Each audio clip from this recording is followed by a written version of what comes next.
So today we're going to talk about a couple things.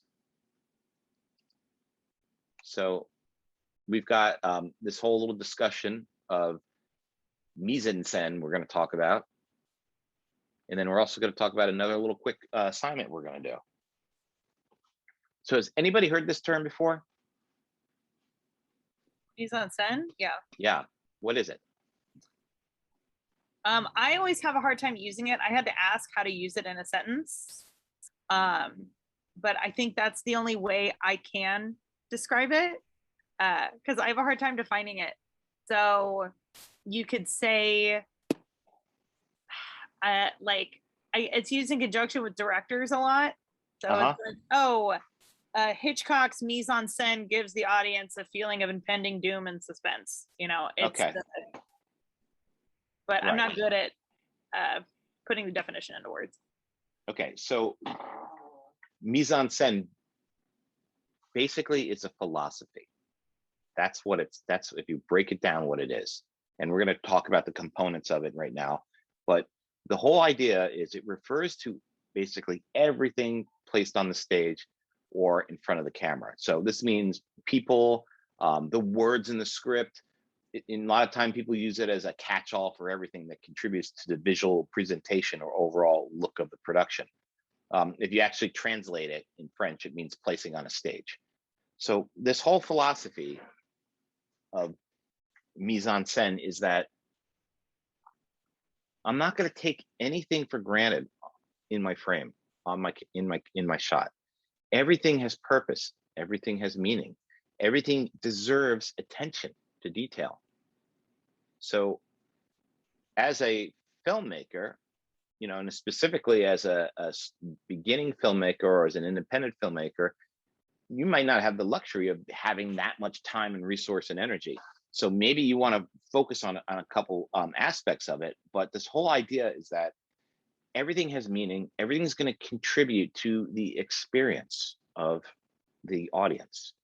So when we look at great directors who have, I'll use your term, have a great sense of mise en scène, that means they're really encompassing, engrossing, creating this world. The point, you know, is that we're trying to create a world in front of the lens that the audience will believe. They'll get caught up into, they'll get consumed with. And when you look at really successful filmmakers and amazing films, that shows through. You get caught up, you forget that you're watching a movie and suddenly you're in this world. Think about great movies that are period pieces, right? Think of war movies, anything where suddenly you're out of the normal world and suddenly you're back there. Even, you know, think about a great example, and again, I know it's cliche, would be the first set of Star Wars movies. Think about Star Wars. Everybody's seen that, right? Hopefully. If you haven't, go watch it. Go get Disney Plus and watch it just to get and understand what I'm talking about. George Lucas approached this. He embraced this mise en scène because he realized that to make this world believable, he had to create it such a level that everybody got sucked into it. And if you looked at, you know, with certain exceptions like 2001: A Space Odyssey and a couple other science fiction movies, most sci-fi movies kind of look like, you know, a set with that it looks like someone built the set, right? It looks like, well, there's four walls, there's a control panel that used to be on an airplane, and you can see they put some flashing lights there and made it look like something, right? So you know it's a science fiction, but you're not caught up in the world because it doesn't feel real. It just feels, oh, well, that's just a sci-fi movie. So when Lucas did Star Wars, everybody thought, you know, the people working with him thought he was insane because he was so focused on the details of the environments, the clothing, the characters, everything. And I'll say maybe his directing the characters wasn't that amazing, but his attention to detail was immaculate. And so when you watch that movie, when all the pieces are put together, it feels like a real world. It feels like this thing that's real. People, you know, and that's why a lot of people who are Star Wars fans to this day, like, they know the Millennium Falcon is a real thing. The attention to detail to that, you know, the X-Wing or the Tatooine or the Death Star, all these places the details, he got as much detail, believable detail set up in there to get the audience to believe it. And so it was not only just what was visually there, but sound wise, all the sound. He was like one of the first directors to really push sound beyond anything that normal people have heard it up until that point. Today we take it for granted. We have Dolby Atmos, everything is surrounding. But when you first, and it's hard to explain to people nowadays, but when you first saw Star Wars in the theater in stereo, it was just in stereo, it was unbelievable because these sounds were flying around. They were creating sounds that were never heard before, and not just the regular beeps and bloops that most sci-fi did. They made this thing feel real. So part of this whole idea is that I want to create a place for the audience, whether they realize it or not. So placing everything on stage means I'm going to think about everything in my shot. Does it belong there? Does it create the environment that is real for my actors, for my story? And is my audience going to believe it? Are they going to get caught up into it? So we want to create this sense of place for the audience, whether they realize it or not. And we do it by using a couple of ideas, these 10 components. So first one's going to be obviously actors, right? Their performances, their performance style. These are crucial parts of mise en scene because when the actor's on screen, they're basically the focus point. So their presence carries a huge amount of weight. So I'm going to make sure I get the right actors. I'm not going to get an actor just because, well, that's what I got. That's what I'm going to use, right? How many times, if you heard the backstory about, castings, how long it took to cast a movie, it could take months because they really want to find the right actor that's going to portray this role and get it to that believable level for our audience. We've all watched B movies, right? Bad movies that have bad acting and you don't believe the character, right? You don't believe the actor is portraying that character. What happens when you feel that? It's like you're watching a movie instead of being involved in it, like being there. Right, Like a but lost you sense just of. you lose it, right? You're like, oh, Mhm. I can't watch this, guys. And then this actor's horrible, man. Why? It's terrible. So you don't get lost in the movie. So actors are super important. Location. The location of the scene sets the mood and supports the action. So think of this, for example. We have a scene in which a man proposes to his girlfriend. If it's done in a domestic setting, like in privacy in a house, is that the same tone or the same feeling versus doing it in public around a whole group of people? And would that location, whether it's in a domestic setting or a public one, reflect who that character might be, right? Or what's going on in that moment? So think about a personal, intimate moment where you're just proposing to your loved one, and it's just you two, and it's a very personal moment, right? Versus doing it in a big park or doing it at an arena at a baseball game.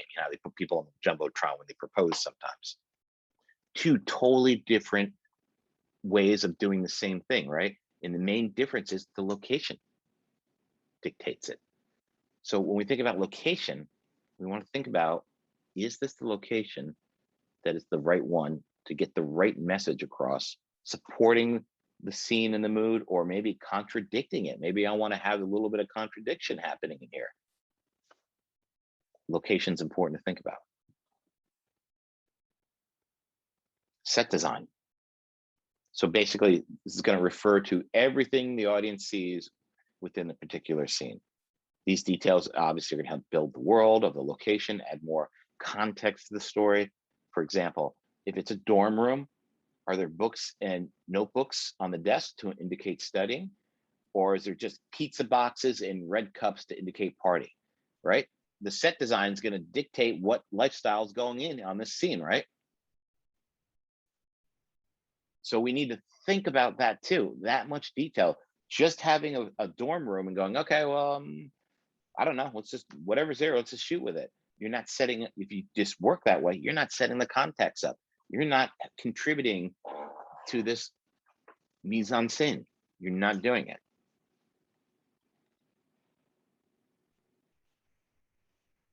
Lighting, okay? So is lighting's often the tool that conveys mood most clearly. It's the one that I think kind of directly impacts us the most. High key lighting, that's lighting that's pretty bright and not flat, but just really not a lot of contrast. Can be used in musicals, romantic comedies, right? Usually have high key lighting. Relies on hard light to minimize the shadows. All that stuff can be for those type of genres, because I don't want it to be dark and scary. And again, there's cross genres that happen, and sometimes they'll make a horror movie that's a comedy and dark comedy and vice versa. But if we're looking at traditional romantic comedies or musicals, they're mostly going to have high key lighting. Low key lighting, which is used in horror movies, features super high contrast lighting that has lots of contrast with shadows and bright highlights. Those are used to set the mood, to get, when you can tell when you get in those low key lighting that it's a horror movie, there's something bad's going to happen, something creepy or something mysterious is going to happen. Not quite the same with the high key lighting of the romantic comedies. So when I think of lighting, I want to think about the lighting of how does that contribute to the overall picture? If I'm not thinking about lighting, then I'm not doing my job with this. You guys starting to see a theme going on here? So same thing comes down to shot blocking, camera placement. We've talked about this. So blocking, obviously working with the performers to figure out their body positions, gestures, etc. on stage. Also moving the camera, all that stuff. Both these two things combined together, shot blocking with the camera placement, are these effective tools to convey things like character status and relationships to the audience. And obviously composition, right? Composition, I want to make sure there's a deliberate selection of frames and angles that make up a shot. Manipulating composition can accentuate the emotional themes of story, communicate a sense of or lack of meaning to the scene. So if I have one shot that's a slow creep in as there's this whole monologue happening, that's combination of blocking, but that composition is all about that. I did one shot on one short where we did one zoom with this guy taking photographs, and he was this crazy killer guy with a camera, and I put the zoom on the slowest zoom possible, and the whole shot took like 3 minutes to zoom in. You could barely notice it but you could feel the emotion of being drawn in and pulled into the moment with this deranged photographer, and it worked. So thinking about how the composition works in conjunction with blocking, actors and camera placement, it's an important role to this idea. And I know I'm just kind of going through this list, but the point of this list is that if you're going to do this, if you want to engage the audience, you want to start thinking about moving up to that level of filmmaking, you have to embrace and also acknowledge all these components. You can't let one slide. If you let one slide, then it becomes off balance, and then that will become the weakest thing. So if I have great acting, great composition, great set deck, but my lighting sucks and it looks flat and boring or doesn't work, then it doesn't matter what everything else happens, because that's just going to lower the whole thing down. So we want to think about if I'm going to really push one of these, I want to push them all and keep them equal. So depth of space, how much distance between people, props, scenery, what's the relationship between them and the camera? Like blocking, you can tell the audience the tone of the scene, the status of the characters. Is the space shallow or is it deep? Is there's a big, huge arena that we're in, or are we in a tight, claustrophobic environment? Does this represent the truth of what the narrative's about? A great example of this, anybody see the movie Alien from Ridley Scott? Yeah, if you haven't put that on your list too, that's a brilliant movie. They purposely built the ship. This is this giant spaceship. It's a sci-fi movie. I'm not going to ruin it for you, but in a nutshell, this big, giant towing ship, spaceship, huge ship, giant ship, but they built the set so they felt very claustrophobic. Like certain areas of it were crammed and tight, and they wanted that claustrophobic feeling to happen, because when the monster finally hunts the crew down, they wanted these moments where there was no place to escape or get away from it. So that was an intentional purpose that for the narrative, we wanted it to feel like there was no place to run away from. So I'm going to keep this thing very claustrophobic. So that contributes to the quote unquote truth of the narrative. Film stock. How many people would think about that? So when we talk about film stock today, most of us are probably not going to be shooting on film anymore for the foreseeable future, but we still want to refer to the appearance of the picture, the movie on the screen. Is it going to be black and white? Are you intentionally making it black and white for a reason? Think Schindler's List, right? Anybody see that? Put that on your list. Spielberg shot the whole movie black and white intentionally. He could have done anything he wanted, but he chose black and white because that's what he wanted, the feeling. He wanted to connect to the audience with that, to make it feel more like a World War II Holocaust movie. Because back then, all the documentaries, all the news footage was black and white. So do I make my film black and white? Is it color? What type of color? Am I going to have it super saturated and really beautiful colors, or are they going to be dim and muted? What does how does that contribute to my idea of my script, my story? I don't know. It all depends. Is the film going to be fine grain clean, or is it going to be super grainy and rough to have it feel more like a documentary style? Maybe I want it to feel more authentic. Maybe I'm doing a war picture, right? And I want it to have a gritty, documentary style to it. So deciding on what the camera looks like, what it feels like, is important for how we tell the story. And you may say, well, I'm just going to shoot it, and then later on I'll figure it out and put a filter on it or something in post. You can do that, but that's what I'm going to say, more of a cheat, more of a quick fix. The best people, the best filmmakers, think ahead of time. Whenever we're working on something, we're going to think about, what do we want this thing to look like? Do you want it to feel clean? Do you want it to feel grainy? How do you want the colors to come across? If you plan this ahead of time, and maybe you do a few tests, then you can get a better idea of what this thing's going to look like when you color correct it, and then decide up front if that path you choose is going to be the right one. So, for example, I'll use Saving Private Ryan.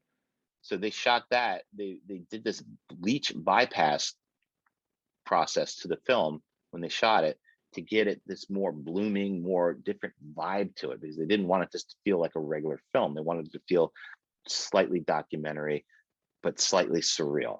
And so they spent like a month or two running different film stocks through the camera, doing tests, and then processing it different ways until they finally found a process that worked. In that Spielberg, and I can't remember, I think it was Darius that shot it, I don't remember. They agreed on what was going to work for the story, what was best way to serve the story. And this, we're just talking about film stock. So again, we've got costumes, hair and makeup, clothing, super important. A lot of times when people first start out, I'll even admit I'm just as guilty. I don't care what you wear as an actor. What should I wear? It doesn't matter. Whatever, it's fine. No, you have to really think about, what's the costumes? What is it, a period piece? So I better make sure I've got costumes that accurately represent it. Is it a sci-fi? Well, maybe my costumes should feel realistic. Maybe if I'm making spacesuits, they should look functional. It should actually be something that looks like it would exist in the real world. The costume designer basically needs to know what colors match on the character. So we might do, a lot of times when we just got past pre-production, we've hired the talent, the actors, we'll have them come in for a day, and we'll rent a sound stage out, a studio out, and we'll do tests, camera tests. We'll actually shoot our subjects, our actors and actresses, at different angles with different types of lighting, to figure out exactly what lighting works with each different actor. Because what I don't want to do is put lighting that's going to make Tom Cruise not look good, or pick your favorite actress not look good. I want to make sure I'm doing everything I can to make them look like stars on the screen, because that's my job and that's what their job is. So we may do a scene, we might spend a couple of days doing camera tests with them. At the same time, the costume designer is going to come with some costume designs Maybe they've done some mock-ups and have them try them on, and we shoot them and see what it looks like, see if the colors work with them, see if everything's going according to plan. So all that stuff has to be kind of thought out ahead of time. The color palette, believe it or not, on most films, there's a color palette. They decide what colors are we going to use in this movie, not just the color of the film or color correction, but literally what colors are we going to paint the sets? What palette are we going to use for the wardrobe? All that stuff is kind of thought out ahead of time. And that kind of wraps into this idea of what I'm talking about here. So then it comes down to hair and makeup, or the physical touches. These physical things, hair and makeup, transform our actors into characters. So do I need prosthetics to make someone look super old? Do I need blood? Do I need some other monster effects? Whatever I need, even if it's simply, do I need the hairstyle a certain way? These are all fundamental ingredients. And when you put these on the actor, it allows them to transfer into those characters that they want to be. So all these things here combined together give us this mise en scene. So it's not one thing. It's a philosophy. That's the best way that I kind of think about it. How much I go deep into this rabbit hole, it's basically what I can afford. So obviously, if I'm a big director in a big, Hollywood movie, I've got lots of time to develop this and get this to where it needs to be. If I'm shooting a school project, well, I'm going to do the best that I can do, right? Because I don't have unlimited resources and time and energy and funds. If I'm doing an independent film, I'm going to really try as hard as I can to get this, because this is going to be super important for my film, especially if I'm starting out. Because if I can make a name for myself as a director or a filmmaker, and they're like, wow, did you see how beautiful that movie was, how everything tied in perfectly and everything felt right, then you're on the path to becoming a successful filmmaker. So mise en scene is really an important concept to kind of think about as much as possible. And I'm going to say, you don't always successfully nail it 100%. And it's like a skill. It's something you develop and work more and more. And as you know, and I've seen directors as they, I've worked with throughout their career, and I've seen their development of this mise en scene get better and better and better, where the attention to detail becomes more and more precise. And that's, to me, what it's really all about. So if we have this whole idea of all these 10 things that all need a lot of attention to detail, well, can one person basically handle all that? I don't think so. Not realistically. No, not at all. So who's in charge? So the reality is, this is a collaboration, and usually among dozens of professionals. It's still owned, it's still overseen by the director. So the director still, they're the person in charge. They're the creative individual in charge of it. They're going to oversee this, but they're not going to do it on their own, because it's just not going to be possible. So this is where the keys, the heads of the departments, are going to come into place. So I may have a conversation as a cinematographer with the director about where we're going, what type of film stock, what's the lighting, what's type of blocking, what is it, the feel we want for this movie. And then once we agree on it, then it's my job to support it. Production designer is going to make sure the sets are built in the way that feels like what we talked about, that contributes. Prop master, I'm going to get the right props, get the right things that work with this. Location manager is going to find locations that fit the style of the movie, what we're looking for. Gaffer is going to work with me and making sure the lighting is done right. If I have special effects, well, that person's going to be in charge of that. Costume, makeup. Basically, a successful movie with successful mise en scène is going to have a key group of people that are all going to support this philosophy. Because if one of them's weak, if you have everything's great, but the cinematography sucks, well, guess what? The whole thing falls apart. If the visual effects look fake, well, then the whole thing falls apart. If the costumes look like they were just bought at Kmart, well, okay, yeah, it just falls apart again. So the way to think about this is that, in many ways, this mise en scene is not really a production term. It's just more of a philosophy. So when the director and the crew are aware of the elements that contribute to a project, the actual term is more often used. And it's nobody on set really talks about this. No one says, "Hey, did you check out the mise en scene and all this stuff?" Nobody talks that way. It's more something that people look at this philosophy after the fact when it's done.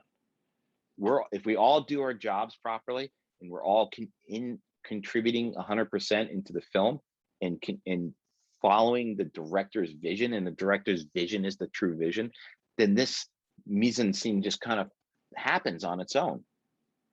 It kind of makes sense. It's weird, but that's how it works. And so when film studies and film critics talk about it, they're reflecting back on the whole process of filmmaking. So that's kind of why I say it's like a philosophy, not necessarily a living, breathing thing. So, like I said here, you can consider it the whole sum of the parts. And if you really want to know deep and where it came from a French film magazine, which I will totally butcher the name. They were using this when they were reviewing movies. Andre Bazin also started using it and started using it as a terminology to be more advanced editing, with basically saying his philosophy was this stuff is much more important than the editing. So a lot of times when people don't have all this, or they don't get the mise en scene to where it needs to be, mise en scène, I'm saying that the wrong way, I keep screwing it up. They're like, oh, well, I can just edit around it and do this stuff. But his philosophy was that the editing's just going to reflect what we've created. So we need to create these worlds that are believable and that they look like real worlds and they look like real things, that we're looking at a window on something that exists. And if you look at, really amazing movies, and a lot of them, everybody follows this philosophy, but there are the exceptions. Like I said, I mentioned Star Wars, right? Lord of the Rings series, right? Anybody watch those? Fairly believable, right? Any other examples? You guys got any films you can think of that just felt like realistic, that the world, there was nothing about it that felt fake? I'm trying to think of an example other than fantasy, because you brought up Lord of the Rings and Star Wars, and then I thought of Harry Potter, but I was trying to think of something other than a lot of period pieces are like that. Like you look at period pieces and it looks like you're there.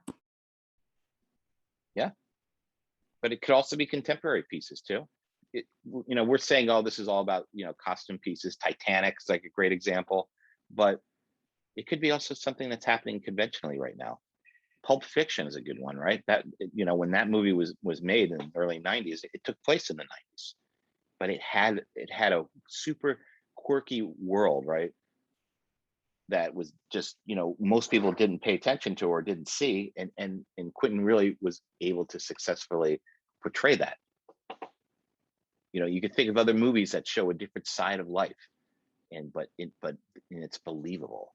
So the whole point here is that we need to think of all the components equally on a level. I can't just throw this together and expect it to be something that's going to get into a film festival. If my goal is to get into a film festival with whatever work I'm doing, I have to approach each discipline here equally. I have to approach them with a fine-tooth comb with detail to make sure that they are contributing to the story. So we look at the script, we read the script, and we're starting to break it down. We're starting to think about camera shots, set, lighting. I need to think about exactly how that interacts with what's happening in the story at that point in time. And if I can be successful at that, then I have a really good chance of making something that people are going to get engrossed with, are going to get pulled into. And that's the goal here. So this might not be something that just happens right out of film school. It might take a gradual progression to build up the ability and the skills to handle this. And not only that, but to find the right team of people that you can rely upon, right? So a lot of times when you look at successful filmmakers, producers or directors, take a look at their crew. There's a good chance that they're bringing the same people along with them. Because once they get a crew that they know is going to give them this mise en scène, how they want it, how they're going to get the production level where they need it, or the attention to detail, they usually don't want to start from scratch with new people. And even on my level, it works. I mean, I work with try to work with the same people as much as possible because we're all on the same page. So this whole idea then kind of, let me just round trip and I'll kind of wrap it up here with this Andre Bazin, who his whole philosophy was like editing. We don't need to have cuts and cuts and cuts all the time. And I know I'm kind of contradicting myself because we looked at Quentin Tarantino, what he was using, moving the camera around with editing. But his philosophy here was that we could do much longer shots, continuous shots that last longer than the average shot without editing or cutting away. And with the help of the moving camera, the audience will follow the characters, see more of the world from a different angle. So his idea was, instead of just doing these close-ups, cut, right? I'm gonna have these longer shots that'll, if my mise en scène is done right, then there is a feast for the audience to look and absorb. And they're going to be captivated. So they're going to want to see these longer shots happen, these more choreographed movements of the camera that show more of the world because it's so enveloping, engrossing to my audience, if I did it right. So if I just cut, then the audience doesn't get to see the world that I created. So then what's the point? What's the point of building these elaborate worlds with lighting, sets, characters, and everything if I don't let the audience soak it in? Does that kind of make sense? You're saying that a long take can kind of show off the mise en scène of your movie? Yeah, exactly. So like I don't know, like one of my favorites is like in The Shining, where he's like going along the hallway and then you can see how vast the hotel is. Yep. Okay. So if we didn't have those long takes, think of the shots. We'll use The Shining again. When Danny's riding his big wheel around and the camera's on a steady cam following behind him on that low angle or leading him, and we just see the whole hugeness of the hotel enveloping this little kid. That's a great example of this, because they put all that time and energy into that. The energy, not just into the set, but into the shots, into the lighting, everything there to help. If you did all this work, then sometimes the thought is, or not sometimes, mostly the thought is you want to give it to the audience. How many times have you seen something, like you see the first shot of something, you're like, oh man, I want to see what that was again. I want to get more into my moment. And if you're really good at directing and also good at editing, you can tease and get the audience into those worlds, show them glimpses of it, and then boom, put them in there for a while, and let them just absorb it. And I know that's all kind of sounds very wishy-washy and philosophical, but it is true. You really got to think about the perspective of the audience. When do I reveal something to them? How long do I reveal it? Did I do enough work? Did I do a good enough job with all this mise en scene that I can let the audience see it and not see the curtain and the duct tape peeling away and showing what really was going on? I feel like with movies now, there's not a lot of long shots anymore. It's a lot of cuts. Like there was this, it's like a modern noir film. I always forget the name of it. It was like on HBO, and I kept going, why can't they just stay still? Like it was never, I don't know, it's just something that I've noticed recently in movies. Yeah, and there's a few reasons for that. Style changes, right? We remember we talked a little bit about, oh no, we haven't gotten that yet, so I can't really address it yet. But there's different types of editing techniques, and this evolved throughout classic Hollywood editing to contemporary Hollywood editing. But attention spans have changed, right? If you remember we looked at Citizen Kane, we talked about Citizen Kane, one shot, how long those scenes could be. People back then, that's what their lifestyle was like, right? Nobody had this little thing in their pocket that was every minute going, causing you to flip and swipe left, swipe right. People were moving at a slower pace back then. So having movies at a slower pace felt normal. So maybe part of today's problem, if it's a problem, is that our pace of life is a lot faster. So that's forcing people filmmakers to maybe edit things a little quicker, shorter, and jumping around more because our life's a little more chaotic. It's one way to look at it. Another way to look at it is that it can be lazy filmmaking.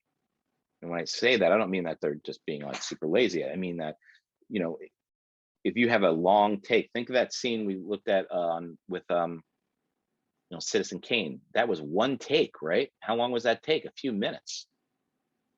All those actors had to nail their lines perfectly. If one person blew their line, back to one. If the camera bumped or out of focus, back to one. So today, a lot of times, maybe the schedules are tighter. Maybe people who are just not actors, are not as good. I don't know. But a lot of times, if we edit things a lot tighter and quicker, then I can have multiple takes and flub parts of the lines and not worry about it. Or we bumped the camera here. No worries. We can pick it up on the other angle and we do this angle. So that kind of helps getting the production done, because you're not relying on these long takes, but then it takes away from this. We don't get to absorb these worlds better. So for me, I think there's a balance between the two. I think there's room for fast cutting, interesting shots, and then there's room to breathe and let your audience absorb what's happening. Room. So when you look at really good filmmaking, you'll see that. You'll see it there. When you see everything, just like a lot of independent filmmaking, it's cut, because they don't have the resources to create this mise en scène is good. They have to rely on cutting, and the actors' performances may not be solid all the way through. And also, when you first start out, you may not have the comfort or the faith in yourself to saying, well, can I shoot a scene on one shot that lasts 3 minutes and move the camera and block it out properly? That's going to work. You have to have it, you have to have pretty good confidence in yourself as a director to pull that off. And I'm not saying it's impossible. Again, go back to look at how young Orson Welles was. He was in his early 20s when he made that film. That's pretty young, pretty confident, and he delivered. So it's not impossible. It's totally doable.